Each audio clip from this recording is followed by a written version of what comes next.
Imagina só, um território gigante, tão imenso que suas fronteiras não nasceram no chão, sabe? Elas nasceram na imaginação. Pois é, essa é a história de como Goiás surgiu. Um gigante com limites feitos de ideias e não de marcos de pedra. E tudo isso começa com uma pergunta que parece impossível. É exatamente essa a pergunta que define o nascimento de Goiás. Pensa bem, como é que se governa? Como se define uma identidade, né? Num lugar onde as bordas eram, na prática, um sonho. É uma ideia, nossa, é uma ideia muito poderosa. Desafia tudo que a gente acha que sabe sobre mapas e territórios. E olha, não pensem que isso é uma interpretação de hoje, uma coisa moderna, não, não. Essa citação aí, ela vem de documentos da época. Eles já sabiam disso. As próprias autoridades lá atrás reconheciam que aquelas linhas nos mapas de Portugal eram, assim, mais uma formalidade, sabe? Uma convenção. A realidade mesmo, a verdade, estava no terreno. E era, ó, muito mais complexa. Beleza, mas como é que uma ideia dessas vira algo oficial, né? Não foi com guerra, não foi com batalha, foi com um ato bem burocrático. Um simples documento. Um papel que veio de muito, muito longe, lá do outro lado do oceano. Agora, atenção aqui. Anota essa data, porque ela é chave e olha, sempre cai em prosa. 1744. É nesse ano que Goiás, digamos assim, nasce no papel. É o momento exato em que a coroa portuguesa bate o martelo e decide que essa região gigante precisa de um nome, precisa de uma administração própria. Tá, mas o que era essa criação no papel na prática? Era um tal de alvará régio.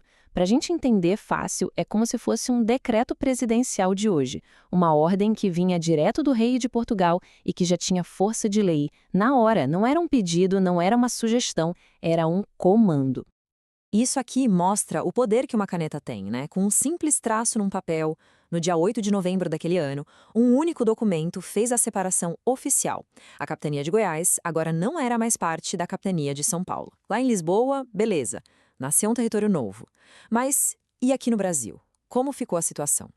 E o que é mais fascinante aqui é o contraste. Pensa só. De um lado, a gente tem a visão do decreto, toda organizadinha, né? Uma capitania separada, definida, tudo em ordem. E do outro, a realidade lá no campo, um território gigantesco com limites que ninguém fazia ideia de onde começavam ou terminavam, em terras completamente selvagens desconhecidas. É a ordem do papel contra o caos da vida real, da natureza. Ok, então se o mapa do rei era basicamente uma ficção, quem foi que desenhou o mapa de verdade? Bom, a resposta para isso não estava nos palácios luxuosos de Lisboa, não. Estava nas trilhas empoeiradas do Brasil. A história agora muda o foco para os homens que realmente caminharam por essa terra. O ponto central é esse. Os verdadeiros cartógrafos de Goiás, eles não usavam papel e caneta, não. O instrumento deles era outro. Eram as botas, os facões e, claro, uma coragem absurda. Foram eles os bandeirantes, naquela busca incansável por ouro e riquezas, que começaram a dar a primeira forma real para o território goiano. Bora entender como isso aconteceu na prática. A ocupação não foi de fora para dentro, partindo de fronteiras já prontas. Foi justamente o contrário. Começou ali, nos limites de São Paulo, e foi se espalhando, se embrenhando pelo interior. Imagina assim, cada mina nova, cada vilarejo que surgia, era como um ponto de luz que se acendia no meio daquela imensidão. E foram esses pontinhos, esses núcleos de gente, que juntos formaram o coração do que um dia seria Goiás. Mas, afinal, por que era tão difícil assim definir essas fronteiras? Por que nenhum rei de Portugal, com todo aquele poder, conseguia simplesmente riscar uma linha no mapa e dizer pronto, é aqui? A resposta para isso não está na política. A resposta está na própria terra. Olha, a tarefa era praticamente impossível para a época. Vamos tentar imaginar o cenário. Primeiro, a extensão do território era colossal. Segundo, joga aí no meio umas matas que ninguém conseguia atravessar. Terceiro, um isolamento completo, sem comunicação nenhuma. E para fechar, as rotas dos caminhos simplesmente não existiam. A pergunta é, como é que se demarca uma coisa que você não consegue nem cruzar? E aqui tem um detalhe que é muito revelador. Os únicos caminhos que existiam de verdade ligavam os lugares que davam dinheiro, os povoados e as minas. Ninguém ia se meter a abrir uma picada no meio do mato só para fincar uma placa dizendo aqui acaba Goiás, entende? A vida real, o dia a dia, acontecia ali, dentro desses povoados. As fronteiras? As fronteiras eram só uma ideia distante, quase irrelevante para quem estava ali. E é assim que a gente chega na grande sacada dessa história toda. Esse mistério das fronteiras que só existiam na imaginação, ele acaba revelando uma verdade muito profunda sobre a alma de Goiás. A grande lição é a seguinte, e isso é muito importante.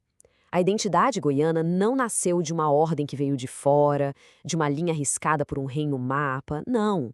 Ela brotou da própria terra. Nasceu dos arraiais, das minas, das fazendas, dos caminhos que foram sendo criados para conectar as pessoas e gerar riqueza. Então, se tem uma frase para guardar de toda essa nossa análise é esta: Goiás foi um estado forjado de dentro para fora. A forma dele não foi desenhada pelas suas bordas, mas sim pela força do seu coração, que já pulsava forte lá no interiorzão do Brasil. E para a gente fechar, fica uma reflexão. Se um lugar nasce assim, não de limites duros, mas de uma expansão que é orgânica, de uma identidade que cresce de um centro para fora, o que será que isso revela sobre a identidade do povo goiano, sobre a cultura de Goiás hoje em dia? Fica aí a pergunta para a gente pensar.